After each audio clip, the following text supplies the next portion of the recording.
HDFC finance limited जो कि एक नॉन बैंकिंग फाइनेंशियल कंपनी है, अपना आईपीओ लेकर आ रही है 3 अगस्त को और इसका जो टोटल इशू साइज है वो 1000 करोड़ से ज्यादा का है। लिस्टिंग गेन के हिसाब से ये आईपीओ काफी इंटरेस्टिंग लगता है क्योंकि जो ग्रे मार्केट प्रीमियम अभी निकल के आ रहा है वो करीब 70% का है और अगर ऐसा ही ग्रे मार्केट प्रीमियम मेंटेन रहता है अलॉटमेंट के टाइम तो आप अपने इन्वेस्टमेंट से 70% तक का रिटर्न एक्सपेक्ट कर सकते हैं। तो इस वीडियो में एचडीएफसी फाइनेंस के आईपीओ से रिलेटेड सारे इंपॉर्टेंट पॉइंट्स को हम कवर करेंगे जो आपको इस आईपीओ में अप्लाई करने से पहले जानना चाहिए, जैसे कि इसके price, date, grey market premium, company के फाइनेंशियल्स और इसके बाद हम देखेंगे कंपनी के positives and negatives and finally मैं अपना ओपिनियन आपके साथ शेयर करूंगा। तो इस वीडियो को शुरू करने से पहले आपसे एक रिक्वेस्ट है कि इस वीडियो को लाइक कर दीजिए और चैनल पर पहली बार आए तो सब्सक्राइब कर लीजिए क्योंकि इस तरह के कंटेंट मैं अपने चैनल पर लाता रहता हूं।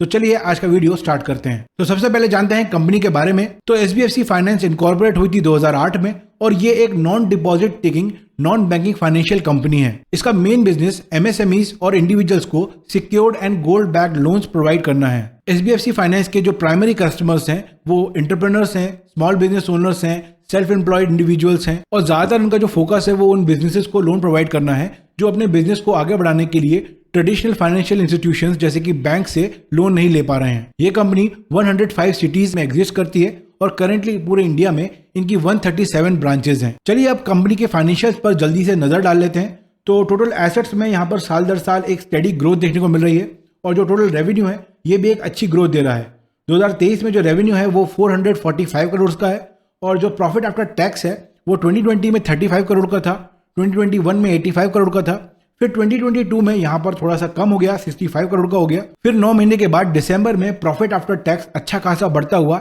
107 करोड़ का हो गया। अब 2023 मार्च में इसका प्रॉफिट आफ्टर टैक्स 150 करोड़ का है। नेटवर्थ भी लगातार ग्रो हो रही है, इस वजह से कंपनी काफी स्टेबल दिखती है। लेकिन उसके साथ जो कंपनी की बोरोइंग्स हैं ये काफी बढ़ रही हैं। 2023 में कंपनी की 3745 करोड़ की बोरोइंग है जो कि काफी ज्यादा है और ये इनके फाइनेंस में एक नेगेटिव एस्पेक्ट मुझे लगता है। एसेट अंडर मैनेजमेंट और नॉन परफॉर्मिंग एसेट किसी भी फाइनेंशियल कंपनी में चेक करना बहुत इंपॉर्टेंट है। तो टोटल एसेट अंडर मैनेजमेंट जो है वो इंक्रीज हुआ है। मार्च 2021 में ये 2221 करोड़ का था और अब ये मार्च 2023 में 4942 करोड़ का है। तो एसेट अंडर मैनेजमेंट तो यहाँ पर काफी अच्छा दिखता है, मतलब कंपनी के पास जो एसेट्स हैं उसका एक अच्छा खासा पूल है जैसे कि लोन, इन्वेस्टमेंट या अदर फाइनेंशियल प्रोडक्ट्स और ये भी हमें पता चलता है इससे कि कंपनी एक्सपैंड कर रही है। अगर बात करें नॉन परफॉर्मिंग एसेट्स की तो 2023 में जो ग्रॉस एनपीए था वो 2.43% का था और जो नेट एनपीए था वो 1.41 का था। मतलब पिछले 2 सालों के मुकाबले जो डिफॉल्ट्स हैं उसमें इस साल कमी आई है और ये एक पॉजिटिव साइन है। अब इस आईपीओ से related important dates and details को देख लेते हैं। तो इस आईपीओ में आप 3 अगस्त से लेकर 7 अगस्त के बीच में अप्लाई कर सकते हैं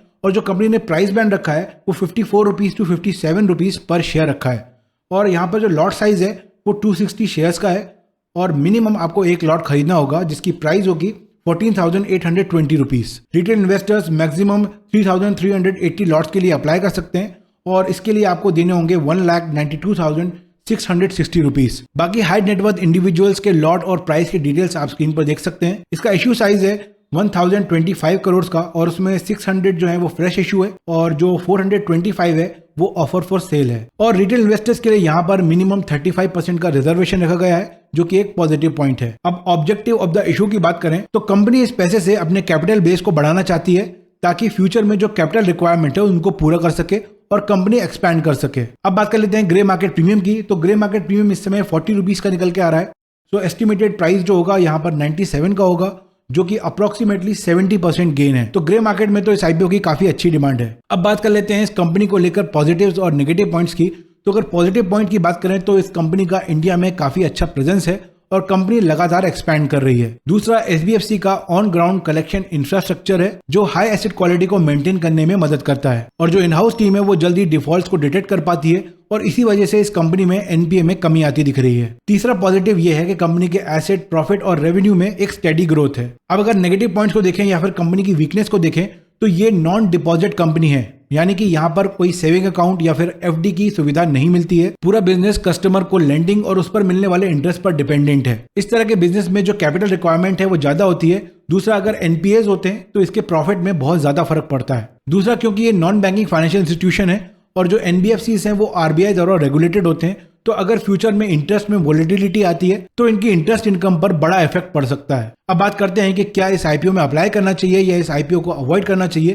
तो अपना ओपिनियन बताने से पहले अगर आपके पास या आपके फैमिली में किसी के पास डीमैट अकाउंट नहीं है तो आप डिस्क्रिप्शन में दी गई लिंक पर जाकर अपना डीमैट अकाउंट ओपन करवा सकते हैं। अब मेरी राय क्या है इस आईपीओ पर, उस पर बात करते हैं। तो मैं पर्सनली इस आईपीओ में अप्लाई करूंगा। पहली बात तो ये कंपनी फंडामेंटली काफी अच्छी है, इसका इशू साइज काफी बड़ा है, 1000 करोड़ से ज्यादा का है। कंपनी की ज्योग्राफिकल रीच काफी अच्छी है और जो प्रॉफिट्स हैं, रेवेन्यूज हैं, वो year by year steadily increase हो रहे हैं। एमपी में भी साल दर साल लगातार कमी आती दिख रही है। दूसरा, जो ग्रे मार्केट प्रीमियम है वो अभी 70% का है और आईपीओ आते आते अगर ये 50 to 70% की रेंज में रहता है तो लिस्टिंग गेन के लिहाज से भी एक कंपनी काफी अच्छी है। क्योंकि इस समय बुलिश मार्केट है तो ऐसे में इस तरह की कंपनीज काफी अच्छा करती हैं। हमने उत्कर्ष स्मॉल फाइनेंस बैंक के आईपीओ के लिस्टिंग के दिन भी देखा था कि स्टॉक जो है वो 90% तक बढ़ गया था। लेकिन ध्यान रखिए, ये कोई रिकमेंडेशन नहीं है, आपको खुद अपनी रिसर्च करनी है, एनालाइज करना है, उसके बाद ही आप इस आईपीओ में अप्लाई करिए। अगर कोई सवाल है तो आप कमेंट सेक्शन में मुझसे पूछ सकते हैं। अगर वीडियो अच्छा लगा तो लाइक कीजिए, अपने फ्रेंड्स के साथ शेयर कीजिए और चैनल पर पहली बार आए तो सब्सक्राइब कर लीजिए एंड बेल आइकन प्रेस कीजिए ताकि आने वाले वीडियोस की अपडेट आपसे मिस ना हो। मैं मिलूंगा आपसे नेक्स्ट वीडियो में। Take care and have a great day.